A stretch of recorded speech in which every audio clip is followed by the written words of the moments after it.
ओम शांति। आज 14 जून 2020 है और हम सभी ने बाबा के अव्यक्त रूप से चले हुए मधुर महावाक्य अवश्य सुने होंगे।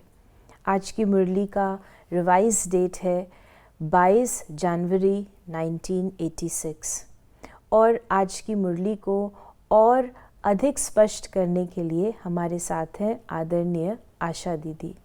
ओम शांति दीदी। ओम शांति। आज की मुरली का जो सार है, बाबा ने कहा बाप दादा की आशा संपूर्ण और संपन्न बनो, और इसमें बाबा ने देश विदेश के सभी बच्चों के प्रति याद प्यार भी दिया और बाद में सिल्वर जुबली में आई हुई टीचर्स बहनों के प्रति अव्यक्त महावाक्य भी उच्चारे। तो बाबा ने कहा, बाबा हम बच्चों के पिता हैं और बाबा हम बच्चों के टीचर भी हैं। बाबा हम बच्चों के सद्गुरु भी हैं। तो बाप सदा ये चाहता है कि उसका जो बच्चा है वो लायक से लायक बने। यहाँ तक चाहता है कि वो बच्चा मुझसे भी होशियार हो जाए। बाप अपनी सफलता ज़िंदगी की बच्चे की सफलता के साथ एसोसिएट करता है। अगर बच्चा उससे ज़्यादा हो जाता है तो खुश होता है। तो प्यारे बाबा, हम सब आत्माओं के पिता, हम बच्चों से ये आश रखते हैं कि हम जल्द से जल्द अपनी संपूर्णता और संपन्नता को प्राप्त कर लें। ये नहीं कि हम बाबा जैसे बन जाएंगे या बाबा से बढ़ के हो जाएंगे, नहीं, लेकिन बाबा की ये आश है कि मैं पढ़ाता हूँ, मैं इनका टीचर भी हूँ और इनको इतनी बढ़िया पढ़ाई पढ़ाता हूँ, तो मैं चाहता हूँ कि बच्चे मेरी इस आश को पूरा करें, शीघ्र ही संपूर्ण और संपन्न बने। बाबा ने कहा इतने दूर से मिलने के लिए आए हैं, इतनी दूर से किस लगन में आते हैं। बाप दादा बच्चों की लगन को जानते हैं। एक तरफ दिल के मिलन की लगन है, दूसरे तरफ बाप से मिलने के लिए धैर्य भी धरा है, इसलिए धैर्य का फल विशेष रूप में देने के लिए आए हैं। क्या होता है कि मधुबन में बच्चे ज़्यादा आ रहे थे, तो सबसे इकट्ठे तो मुलाकात नहीं हो पाती थी, क्योंकि बाबा उन दिनों में ग्रुप से मिलते थे। तो कई बच्चों को थोड़ा नंबर बाद में आया, तो बाबा ने कहा धैर्य की रिज़ल्ट, धैर्य का फल, क्योंकि उनको नंबर बाद में मिला। और बाबा हर बच्चे को, क्योंकि मधुबन से कोई भी बच्चा जाए तो संतुष्ट होके जाए, खुश होके जाए, उसके मन में अरमान नहीं रहना चाहिए। तो बाबा कहते हैं कि ये फल देने के लिए मैं आया हूँ। बाप दादा हर समय देखते हैं कि कैसे रात रात जागरण कर बच्चे दृष्टि और वाइब्रेशन से स्नेह और शक्ति कैच करते हैं। बाबा ने उससे पहले डबल विदेशियों से भी बात कर रहे हैं। हाँ, बाबा हमेशा हम बच्चों को बैलेंस सिखाते हैं। बाबा ने कहा स्नेह और शक्ति दोनों ही चाहिए। एक तरफ स्नेह युक्त हो और दूसरा शक्तिशाली भी हो, जिसको हम लोग दूसरी भाषा में कहते हैं लवफुल और लॉफुल। तो बाबा हमेशा बैलेंस की बात जो सिखाते हैं, ये बहुत इम्पोर्टेंट है। इससे हमारी सारा कल्प चलता है। बैलेंस में जब बैलेंस ये बिगड़ता है हमारा, तो कल्प में भी अंतर आना शुरू हो जाता है, ड्रामा में अंतर आना शुरू हो जाता है। तो बाबा कहते हैं ये स्नेह और शक्ति। बाबा ने कहा मुरलियाँ तो बहुत सुनी, अब तो बाप दादा को ये वर्ष विशेष प्रत्यक्ष स्वरूप, बाप दादा के स्नेह का प्रमाण स्वरूप, संपूर्ण और संपन्न बनने के समीपता का स्वरूप, श्रेष्ठ संकल्प, श्रेष्ठ बोल, श्रेष्ठ कर्म, श्रेष्ठ संबंध और संपर्क, ऐसा श्रेष्ठ स्वरूप देखना चाहते हैं। बाबा ने बच्चों के लिए जो कहें रोड मैप या पूरा कहें जो चित्रण किया है कि बाबा बच्चों को किस रूप में देखना चाहते हैं, श्रेष्ठ, जिससे ऊंची और कोई चीज़ ना हो। भगवान की रचना कैसी होगी? भगवान कोई मूर्ति तैयार करे तो वो कैसी होगी? उससे बढ़िया मूर्ति इस धरती पर नहीं होगी, तीनों लोकों में नहीं होगी। तो जब बाबा हम बच्चों को पढ़ाते हैं, बाबा हम बच्चों को पालना दे रहे हैं, तो बच्चों की स्थिति कैसी होनी चाहिए, बच्चों का स्वरूप क्या होना चाहिए, वो बाबा इसमें कहें श्रेष्ठ से श्रेष्ठ, सर्वश्रेष्ठ स्थिति बच्चों की चाहिए। बाबा ने कहा कि बाप दादा सच्चे बेदाग अमूल्य हीरों का हार बनाना चाहते हैं। उससे पहले जो सिल्वर और गोल्डन जुबली तो मनाई, लेकिन बाबा वो हार बनाना चाहते हैं।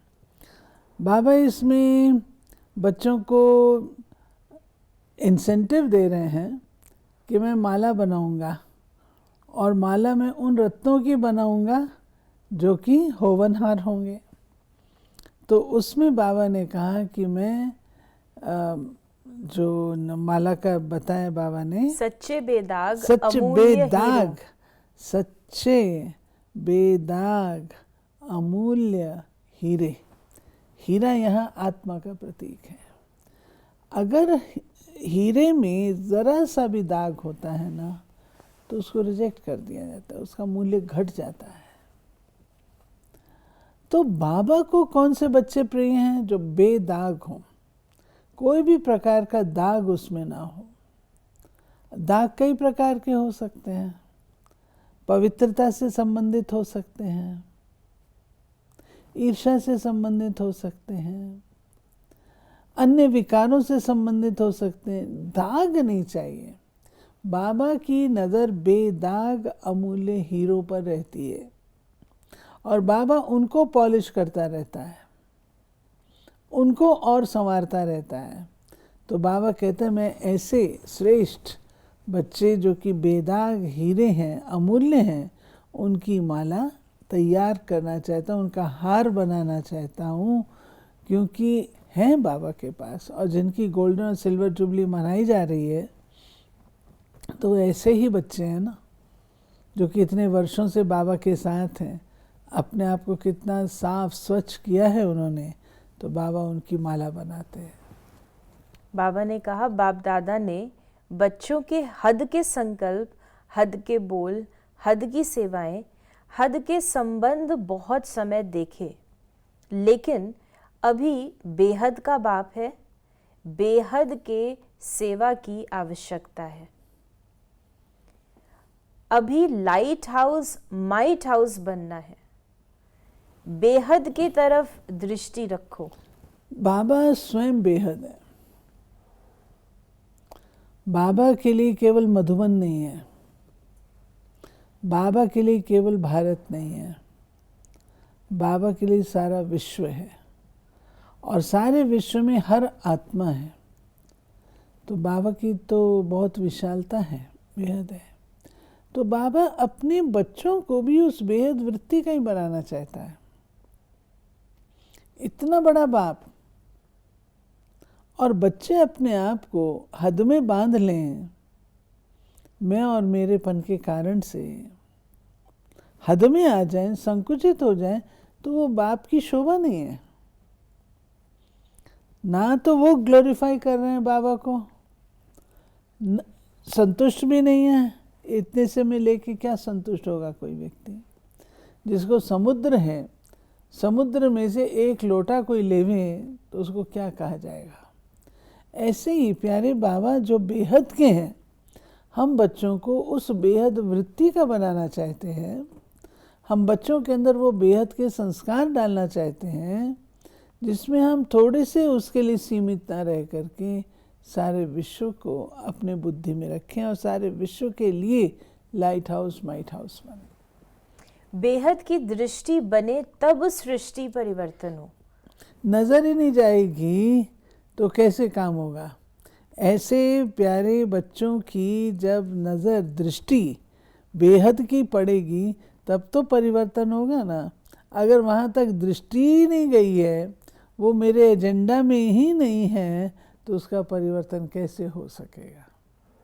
सृष्टि परिवर्तन का इतना बड़ा कार्य थोड़े समय में संपन्न करना है तो गति और विधि भी बेहद की फास्ट चाहिए।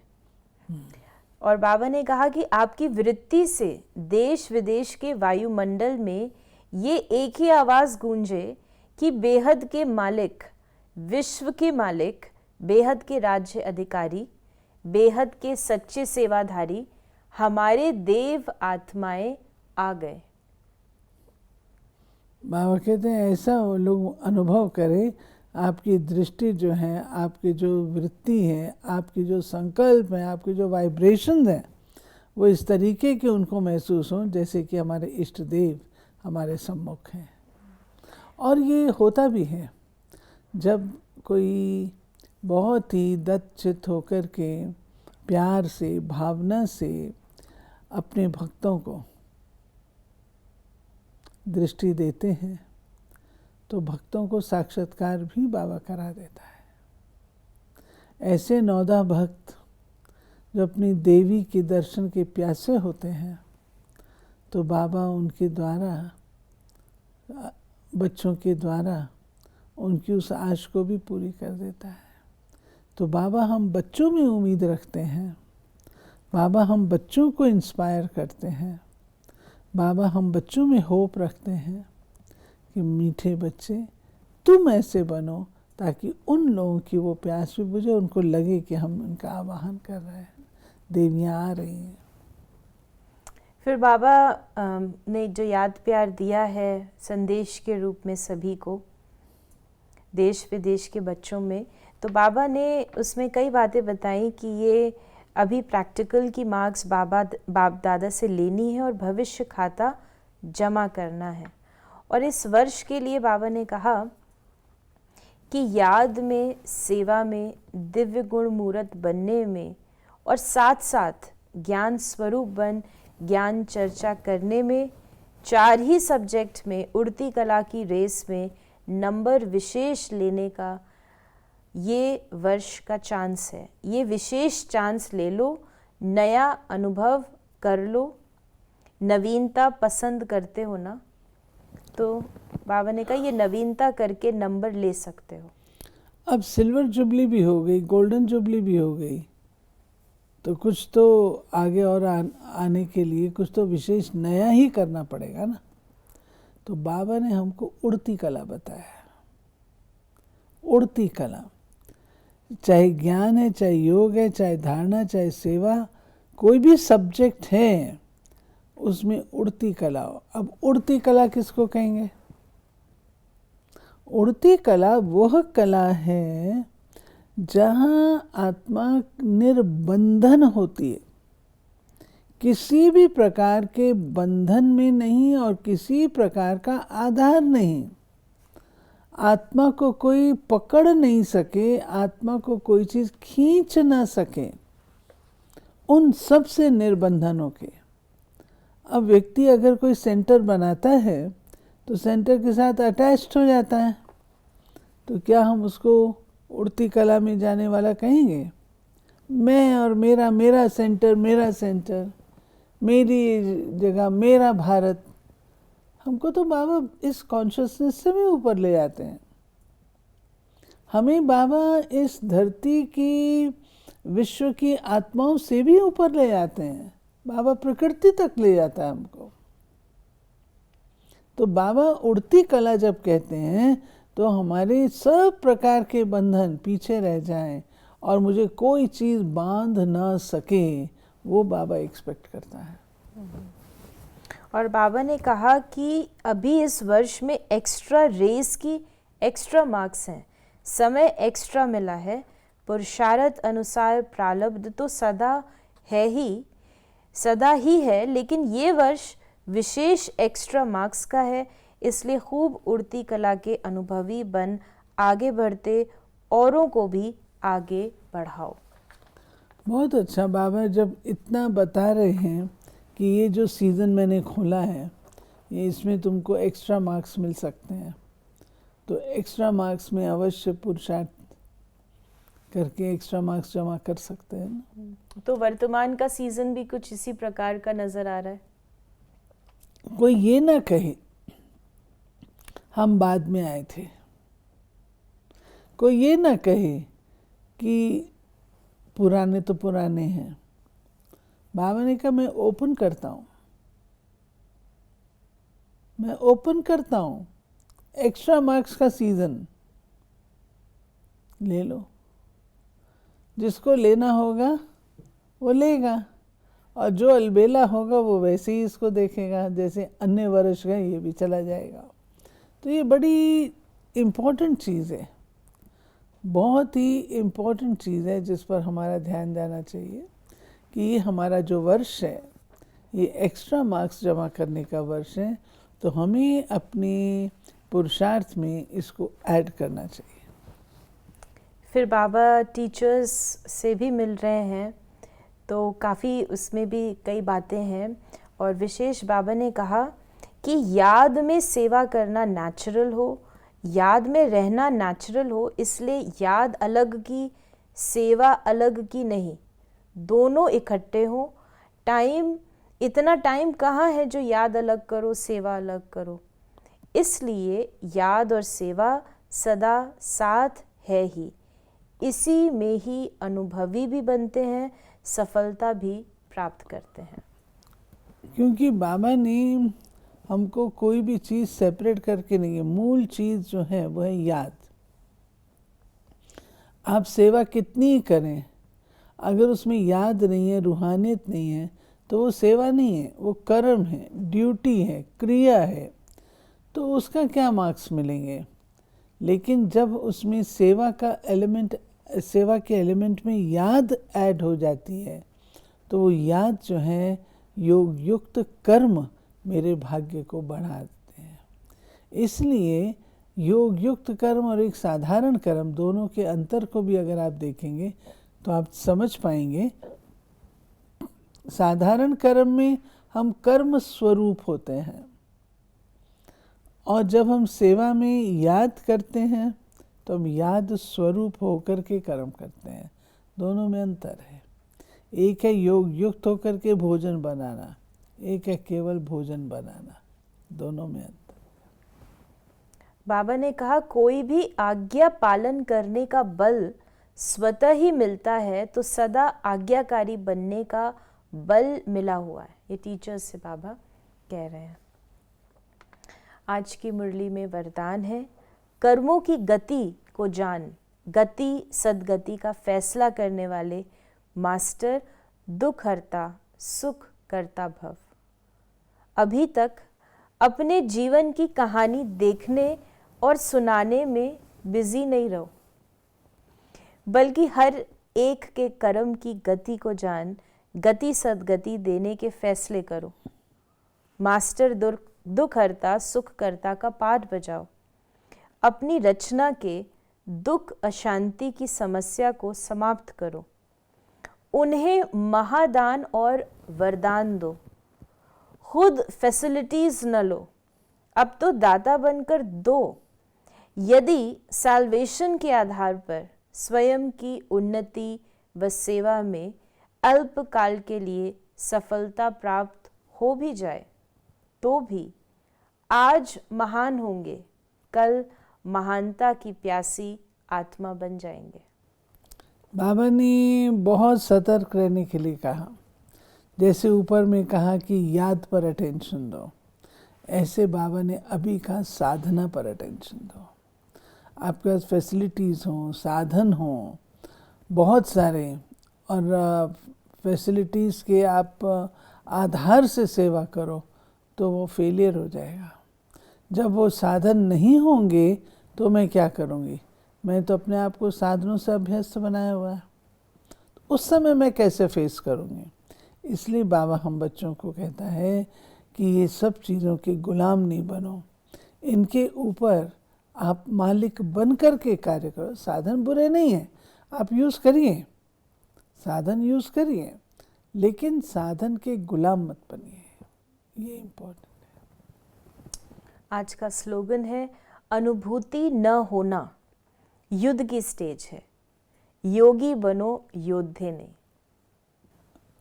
एक है अनुभव स्वरूप होना, एक है अनुभूति की भी जो प्राप्ति है उसमें मगन होना, और एक है अनुभव के लिए युद्ध करते रहना। मेरे को अनुभव नहीं होता, अनुभव नहीं होता, करके देखे ना। तो बाबा ने ये बात कही है कि अनुभव स्वरूप बनो, अनुभूति स्वरूप बनो, ना कि केवल युद्ध में अपना समय गंवा दो। तो ये थे बाबा के आज के मधुर महावाक्यों का और अधिक स्पष्टीकरण, जिसमें बाबा ने कहा कि बाबा की चाहना है बेदाग, सच्चे, अमूल्य हीरों को देखने की। हमें अपनी दृष्टि को भी बेहद का रखना है, तभी हम बेहद सृष्टि का परिवर्तन कर सकेंगे। और साथ साथ बाबा ने विशेष हमें याद में हमारी सेवा, याद और सेवा दोनों नेचुरल हो, उसकी ओर भी इशारा दिया। यदि आपके मन में भी इस मुरली से संबंधित कोई प्रश्न है तो आप अपने प्रश्न को हम तक अवश्य पहुंचाएं। ओम शांति।